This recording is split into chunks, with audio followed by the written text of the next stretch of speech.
부활과 영생을 믿습니다. 아멘. 오늘 새벽에 하나님께서 우리에게 주신 말씀은 마가복음 4장 1절에서 12절까지의 말씀입니다. 신약전서 58페이지입니다. 마가복음 4장 1절에서 12절까지 말씀 저와 여러분들의 교독으로 보도록 하겠습니다. 제가 먼저 읽겠습니다. 예수께서 다시 바닷가에서 가르치시니 큰 무리가 모여들거늘 예수께서 바다에 떠 있는 배에 올라 앉으시고 온 무리는 바닷가 육지에 있더라. 예수께서 여러 가지를 비유로 가르치시니 그 가르치시는 중에 그들에게 이르시되 들으라. 씨를 뿌리는 자가 뿌리러 나가서 뿌릴새 덜어는 길가에 떨어짐에 새들이 와서 먹어버렸고 덜어는 흙이 얕은 돌밭에 떨어짐에 흙이 깊지 아니하므로 곧 싹이 나오나 타서 뿌리가 없으므로 말랐고 덜어는 가시 떨기에 떨어짐에 가시가 자라 기운을 막음으로 결실하지 못하였고 떨어짐에 자라 무성 결실하였으니 30배나 60배나 100배나 되었느니라 하시고 또 이르시되 들을 귀 있는 자는 들으라 하시니라. 예수께서 홀로 계실 때에 함께한 사람들이 12 제자와 더불어 그 비유에 대하여 물으니 11절 그리고 12절 같이 읽겠습니다. 이르시되 하나님 나라의 비밀을 너희에게 주었으나 외인에게는 모든 것을 비유로 하나니 이는 그들로 보기는 보아도 알지 못하며 듣기는 들어도 깨닫지 못하게 하여 돌이켜 제사함을 못하게 하려 함이라 하시고 아멘. 예수님께서 이 땅에 오셔서 하나님 나라 또 복음을 이 땅 가운데에 전하시게 돼요. 복음을 전하실 때의 모습을 보게 되면 예수님은 한 가지 방법을 통해서 하나님 나라의 복음을 전하기보다는 아마 우리가 잘 알고 있는 것처럼 예수님은 여러 가지 방법을 통해서 제자들 또 많은 사람들에게 또 복음과 하나님 나라의 말씀을 전하는 것을 우리가 보게 됩니다. 가장 큰 이유를 보면 아마도 무언가를 말씀하시고 또 그 말씀을 그 듣는 자에게 이해시키기 위해서는 한 가지 방법보다는 아마도 여러 가지 방법을 통해서 그들이 쉽게 이해하기 위해서 그렇게 여러 가지 방법을 사용하시게 됩니다. 그래서 회당을 통해서 말씀을 전할 때도 있고 때로는 제자들의 어떤 동고동락을 하면서 또 우리가 잘 알고 있는 세족식을 통해서 예수님께서 말씀하고자 했던 그 의미들을 보다 더 쉽게 이해시키기 위해서 전하는 또 때로는 대화를 통해서도 그 말씀을 함께 나누시는 그런 여러 가지 방법을 통해서 우리에게 가르쳐 주셨다라는 거예요. 오늘 우리가 읽었던 말씀을 보게 되면 그래서 예수님께서 하나님 나라의 복음을 전하실 때에는 추상적으로 말씀을 전하기보다는 보다 더 쉽게 이해하기 위해서 여러 가지 방법들을 사용하셔서 가르쳐 주셨다라는 거예요. 오늘 우리가 읽었던 말씀을 보게 되면 예수님께서 이번에는 이 바닷가에서 이제 육지에 있는 우리 여러 제자들 또 여러 무리들 앞에서 한 번에 동시에 그 말씀을 하나하나 이제 가르쳐 주시게 됩니다. 그런데 그 말씀을 가르쳐 주실 때 2절 말씀을 보게 되면 무엇을 가지고 그 말씀을 가르치십니까? 그러니까 비유를 가지고 2절 말씀에 보면 예수께서 여러 가지를 비유로 가르치셨더라라고 말씀해 주고 있어요. 아마 여기서 말하는 이 비유는 무언가를 설명하기 위해서 사용하셨던 그런 방법입니다. 비유를 찾아보니까 나란히 던지다라는 어떤 의미가 있어요. 그러니까 예수님께서 무언가를 설명하실 때 한 가지만 이렇게 계속적으로 집중해서 설명하기보다는 비유라는 것을 가지고, 비유의 틀을 가지고 하나하나 보다 더 쉽게 제자들에게 말씀해 주고 있습니다. 그래서 마태복음 13장 말씀을 보게 되면 예수님이 이렇게 설명합니다. 입을 열어서 비유를 말하시고 창세부터 감추어인 것을 드러내리라 함을 이루려 함이라. 그러니까 그동안 알지 못했던, 또 이해하지 못했던 것들을 비유라는 것을 가지고 드러나지 않았던 것들을 드러내기 위해서 말씀하셨다라고 이렇게 우리에게 설명해 주고 있어요. 그래서 이 비유는 하나의 신학적이고 또 영적인 진리를 보다 더 쉽게 이해하도록 사용하셨던 그 틀이 바로 하나님 나라의 비유라는 거예요. 그런데 또 오늘 말씀을 조금 더 보게 되면 누구에게는 이러한 비유가 보다 더 쉽게 이해되고 있지만 또 다른 사람들에게는 이러한 비유가 도대체 예수님께서 어떤 말씀을 하고 계실까 보다 더 쉽게 이해되기보다는 어렵게 다가오는 사람들도 있다는 거예요. 우리 한번 10절에서 12절까지 말씀도 같이 한번 읽어볼까요? 시작. 예수께서 홀로 계실 때에 함께한 사람들이 12 제자와 더불어 그 비유들에 대하여 물으니 이르시되 하나님 나라의 비밀을 너에게 주었으나 외인에게는 모든 것을 비유로 하나니 이는 그들로 보기는 보아도 알지 못하며 듣기는 들어도 깨닫지 못하게 하여 돌이켜 제사함을 얻지 못하게 하려 함이라 하시고. 아멘. 11절 말씀을 보게 되면 이 하나님 나라의 비밀, 또 비유를 너희에게는 쉽게 이해할 수 있도록 들려주었지만 또 외인에게는 모든 것을 비유로 할 때에 그들이 이해하지 못하고 또 깨닫지 못했다라고 이렇게 말씀해 주고 있어요. 아마 여기에서는 이 비유를 통해서 예수님께서 오히려 하나님 나라의 비유 앞에서 말씀 앞에 누군가를 분리하고자 하는, 말씀을 들을 때에 또 말씀을 듣지만 그 말씀을 깨닫지 못하는 그 두 종류의 사람들을 하나하나 이제 분리하는 그런 모습들도 우리가 좀 찾아볼 수가 있다라는 거예요. 아마 이러한 모습을 통해서 말씀은 듣고 있지만은 오히려 그 나라를 위해서 여전히 세상의 모든 것을 하나하나 포기하지 못하고 단순히 하나님 나라에 대한 호기심 아니면 이야기거리로만 여기는 그런 사람들을 오히려 예수님께서 외인이다라고 말씀해 주고 있어요. 그러면서 오늘 이제 씨 뿌리는 비유를 우리에게 들려줄 때에 3절부터 이제 9절까지 우리가 잘 알고 있는 씨를 뿌리는 자의 이제 비유를 우리에게 말씀해 주고 있습니다. 자, 어떤 말씀인지 우리 한번 3절에서 우리 9절까지 말씀을 우리 같이 한번 읽어볼까요? 시작.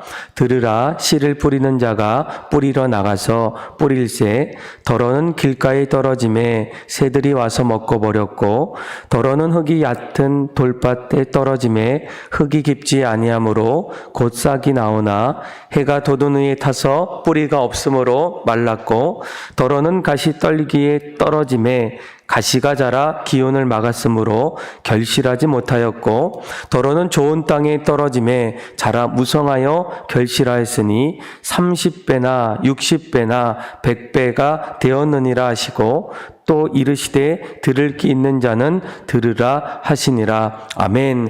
우리가 보통 씨를 뿌릴 때에 당연히 마음속에 씨를 뿌리게 되면 좋은 열매를 하나하나 맺지 않을까라는 그런 생각을 갖게 됩니다. 오늘 성경에 보니까 당연히 좋은 땅에 뿌려질 때에 30배, 60배 그리고 100배의 그런 열매들을 맺어가는 그런 씨 뿌리는 비유를 우리가 알고 있는데 예수님께서는 이러한 씨를 뿌리는 그 자리에서 결코 모든 씨를 뿌릴 때에 열매를 맺는 것은 아니다라고 우리에게 말씀해 주고 있어요. 그러면서 좋은 땅에 뿌려질 때에 많은 열매를 맺지만 또 다른 땅에 씨가 뿌려진다면 거기에는 결코 좋은 열매를 맺을 수가 없다라는 겁니다. 가장 먼저 그 씨가 어디에 뿌려집니까? 길바닥에 뿌려졌을 때, 그때에 어떤 일들이 일어납니까? 새들이 와서 먹어 버렸다라는 거예요. 아마 길가는 우리가 잘 알고 있는 것처럼 사람들이 이리저리 그렇게 걸어가는 그런 길을 뜻하게 됩니다. 그러다 보면 점점 한 사람 한 사람 그 자리를 걷다 보면 그 길가는 점점 단단해질 수밖에 없어요. 그러니까 농부가 아무리 씨를 그곳에 뿌리더라도 그 땅 깊이 그 씨앗이 들어갈 수가 없다라는 겁니다. 오히려 시간이 지나면 새들이 그 씨들을 보고 어떻게 합니까? 다 가져갈 수밖에 없다라는 겁니다. 아마 이러한 비유의 해석은 예수님께서 내일 말씀이죠. 내일 말씀을 보게 되면 15절이에요. 15절 말씀을 보게 되면 뭐라고 얘기합니까? 같이 한번 15절 말씀도 한번 읽어볼까요? 시작. 말씀이 길가에 뿌려졌다는 것은 이들을 가리킴이니 곧 말씀을 들을 때에 사단이 즉시 와서 그들에게 뿌려진 말씀을 빼앗는 것이요. 아멘.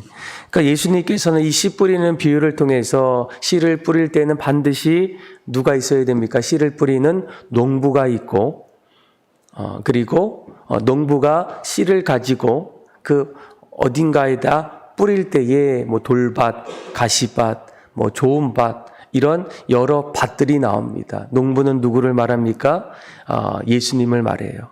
그리고 씨앗은 예수님의 말씀을 뜻하게 됩니다. 그리고 그 말씀이 결국 어느 사람들에게 뿌려졌을 때 오늘 본문은 길가에 뿌려졌을 때 그 예수님의 말씀이 새들이 와서 먹어버렸다. 그 말씀이 우리에게 아무런 소용이 없었다라고 이렇게 말씀해 주고 있다라는 겁니다.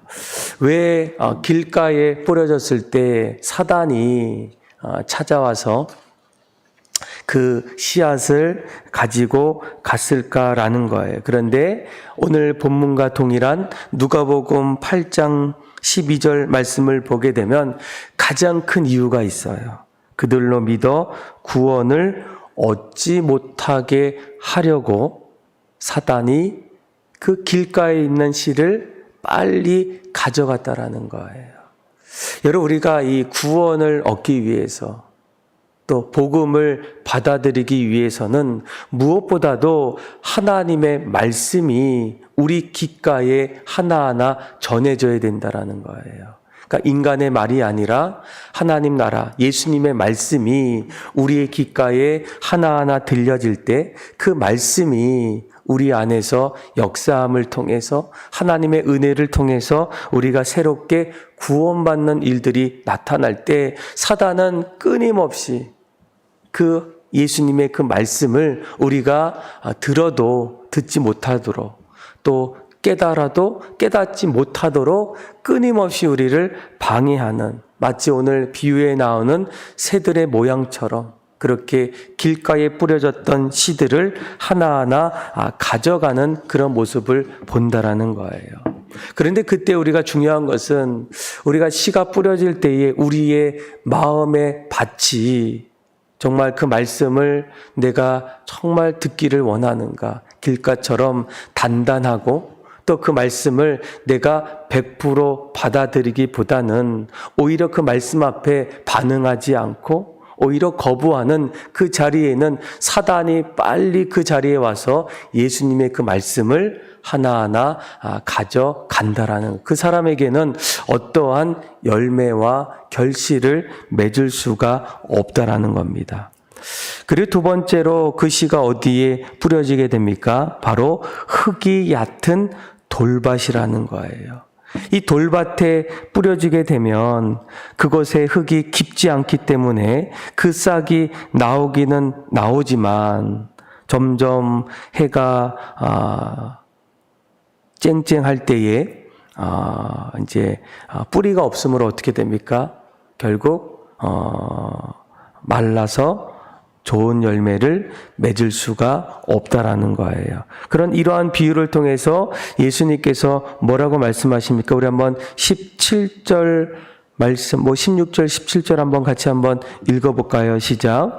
또 이와 같이 돌밭에 뿌려졌다는 것은 이들을 가리킴이니 곧 말씀을 들을 때에 즉시 기쁨으로 받으나 그 속에 뿌리가 없어 잠깐 견디다가 말씀으로 인하여 환난이나 박해가 일어나는 때에는 곧 넘어지는 자요. 아멘. 그러니까 예수님의 말씀이 우리에게 들려오지만 그래서 그 말씀을 내가 하나하나 받아들이기를 원할 때 주님의 뜻대로 우리가 살기를 원하지만 거기에는 어떻습니까? 세상의 환난, 박해가 우리 안에 찾아올 때가 있어요. 아마 우리가 신앙생활할 때 오늘 돌짝밭과 같은 그런 우리 신앙의 적은 어디이겠습니까? 바로 우리의 육신이라는 거예요. 우리의 육신은 본능적으로 편하게 또 쉽게 그렇게 살아가기를 원합니다. 그런데 우리가 신앙생활을 하다 보면 조금 더 좁은 길로 또 하나님 뜻대로 살다 보면 세상으로부터 여러 가지 환난과 그리고 박해를 받을 때가 있어요. 그때마다 우리는 주저앉을 수도 있고 흔들릴 수 있을 때 이런 사람들에게는 결코 좋은 열매를 맺어갈 수가 없다라는 겁니다. 그리고 또 7절 말씀을 보게 되면 또 그 씨가 어디에 떨어지게 됩니까? 가시 떨기에 떨어집니다. 그런데 가시가 그곳에 있기 때문에 씨가 이제 점점 자라기를 원하지만 그 기운을 막음을 통해서 좋은 결실을 맺을 수가 없다라는 거예요. 자, 이때에 예수님의 비유는 무엇을 이야기할까요? 우리 한번 18절에서 우리 19절 말씀도 한번 읽어볼까요? 시작. 또 어떤 이는 가시떨기에 뿌려진 자니 이들은 말씀을 듣기는 하되 세상의 염려와 재물의 유혹과 기타 욕심이 들어와 말씀을 마마 결실하지 못하는 자요. 아멘. 아마 우리가 길가라는 것은 길가와 같은 마음밭의 가장 큰 적은 사단입니다. 어떻게 해서든 사단이 우리의 마음밭에 뿌려졌던 그 예수님의 말씀을 자꾸 이렇게 가져가기 시작해요. 그리고 이 돌밭의 가장 큰 마음밭의 적은 바로 자기 육신의 자리입니다. 그렇다면 이 가시는 어디입니까? 세상이라는 거예요. 그러니까 세상을 살아갈 때에는 우리가 세상 속에서 내가 잘 살아갈 수 있을까? 날마다 우리 마음속에 세상의 염려들 또 걱정들이 나에게 찾아올 때마다 그 말씀을 내가 그 말씀대로 살아가기가 정말로 어려울 때가 있어요. 그리고 세상의 염려뿐이겠습니까? 세상 속에서는 세상의 수많은 유혹들, 또 재물들, 또 하고자 하는 그 너무나 많은 것들이 자신의 마음을 흔들어 놓을 때가 너무나 많다라는 거예요. 이러한 우리의 세상의 모든 것들, 육신의 모든 것들, 또 사단이 끊임없이 우리를 흔들어 놓는 그런 자리에서 우리는 결코 좋은 열매들을 맺어갈 수가 없다라는 겁니다. 그러면서 오늘 예수님께서 열매를 맺을 때에 가장 중요한 것은 너희의 신앙의 밭, 마음의 밭이 과연 좋은 밭인가. 그래서 8절에 보니까 더러는 좋은 땅에 떨어졌을 때는 당연히 무성한 열매를 맺을 수가 있다라는 겁니다. 그렇다면 좋은 밭은 어떤 신앙의 모습이겠습니까? 20절 말씀을 여러분들이 주목하셔야 돼요. 20절에 보면 좋은 땅에 뿌려졌다는 것은 무엇을 얘기합니까? 곧 말씀을 듣고 받아서 30배, 60배, 100배의 열매를 결실을 하는 자다라고 말씀해 주고 있어요. 우리는 날마다 좋은 열매를 맺기를 간절히 소망합니다. 그런데 우리가 한 가지 기억해야 될 것은 우리가 예수님의 말씀을 들을 때, 또 하나님 말씀이 우리 안에 거해질 때 우리의 신앙의 마음밭이 여전히 길가와 같은 그런 마음을 갖고 있다면, 또 가시밭과 아니면 돌짝 같은 그런 마음밭을 가지고 있을 때에는 결코 우리가 좋은 결실, 또 좋은 열매를 맺어갈 수가 없다라는 겁니다. 그런데 반대로 좋은 밭에 신앙의 마음을 가질 때에 하나님께서 뭐라고 얘기합니까? 거기에는 반드시 좋은 열매들을 거둘 수 있다라고 말씀해 주고 있다는 겁니다. 그런데 이 좋은 밭의 모습은 어떤 모습이에요? 말씀이 들려올 때마다 그 말씀을 마치 사무엘이 뭐라고 얘기합니까? 말씀하옵소서 주의 종이 듣겠습니다라는 그런 마음으로 하나님 말씀을 들을 때에, 그리고 그 말씀을 지킬 때에, 그리고 심지어는 이제 누가복음 말씀을 보게 되면 이 오늘 말씀을 조금 더 설명하고 있어요. 제가 한번 읽어볼게요. 좋은 땅에 있다는 것은 착하고 좋은 마음으로 말씀을 듣고 지키어서 인내로 결실하는 자니라라는 거예요.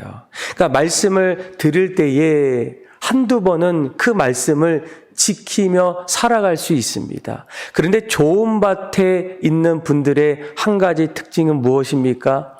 때로는 내가 쉽지 않는 또 염려와 근심과 어려움이 찾아올 때에도 어떻게 한다고요? 그 좋은 밭에 있는 사람들은 끝까지 그 말씀을 지키는 것을 인내하면서 살아간다라는 거예요.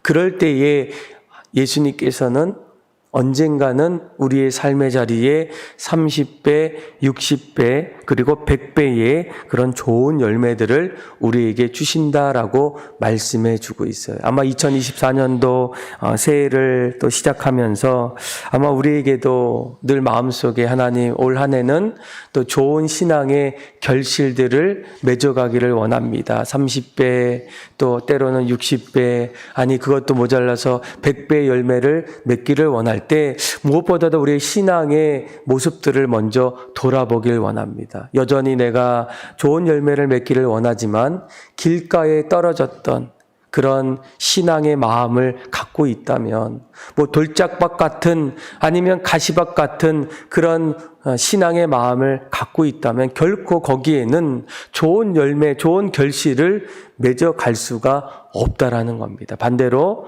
우리가 올 한 해 좋은 밭, 하나님 말씀이 들려올 때마다 그 말씀을 무엇보다도 우리의 신앙의 우선순위로 두어서 그 말씀을 지키면서 때로는 어려운 삶의 자리에서도 끝까지 인내하며 살아갈 때 올 한 해는 누구보다도 주님이 우리에게 주시는 또 신앙의 좋은 열매들을 30배, 또 60배, 또 100배의 그런 열매를 맺어갈 수 있는 저와 여러분들의 삶이 다 되기를 주님의 이름으로 축원합니다. 기도하겠습니다.